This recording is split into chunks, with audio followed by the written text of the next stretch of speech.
Level C1, Lesson 3, Multimedia. Peter Schweizer, The Wonk. Listening, Part 2.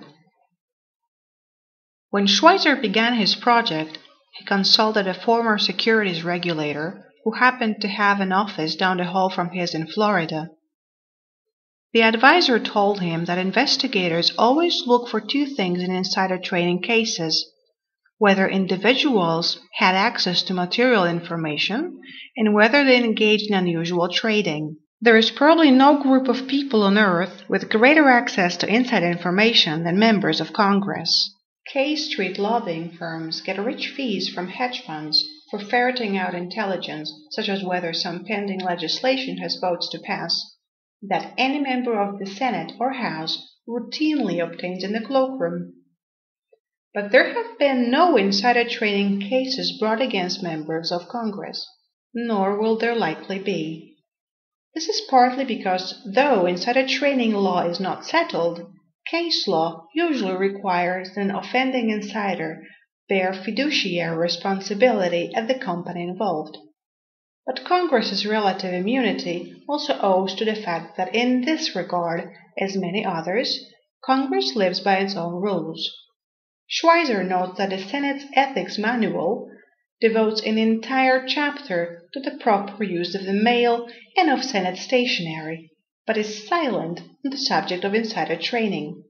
Ditto the rules of the House, which state that a member's recusal from a vote affecting his or her stock portfolio might be denying a voice in the process. Neither the executive nor judicial branches allow such laxity. While congressional stock trading is condoned, some of the activity risks at the very least the appearance of impropriety. Nancy Pelosi, for one, will likely be answering questions about possible conflict of interest issues raised on Schweizer's study. Pelosi and her husband Paul are reportedly worth $40 million with a significant stock portfolio. In the spring of 2008, when Pelosi was Speaker of the House, Paul made a big play between $1 million and $5 million on Visa, the credit card company. What was striking about the investment, apart from its size, was the price the Pelosi's paid for it. The Visa initial public stock offering was one of the hottest of the decade, its price per share jumping from $44 to $65 just 48 hours after public trading began.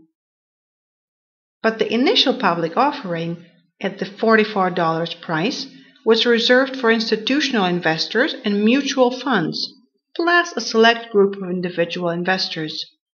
The Pelosi bought their Visa shares in 3 transactions, the first of which, 5,000 shares, came at the lower IPO price. This may have been just a piece of investment luck, or an instance of Visa extending a friendly gesture to an important political figure.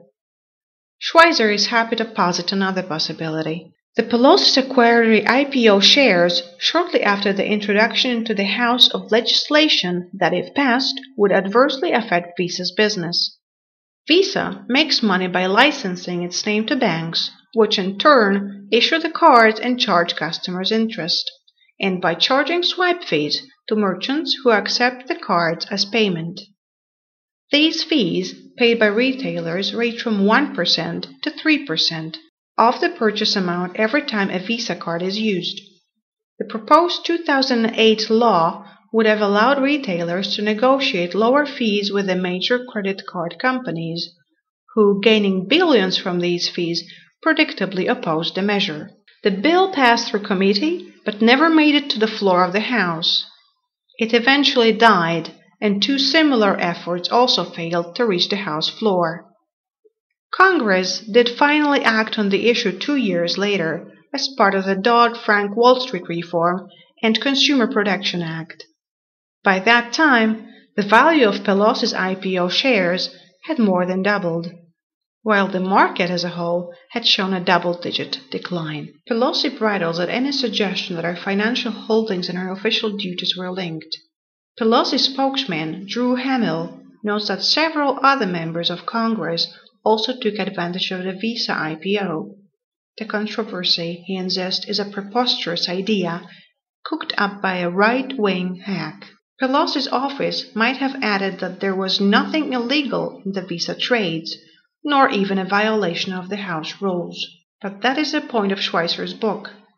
Indeed, none of the special dealing in his study is technically illegal. They have legislated themselves as untouchable as a political class, he writes.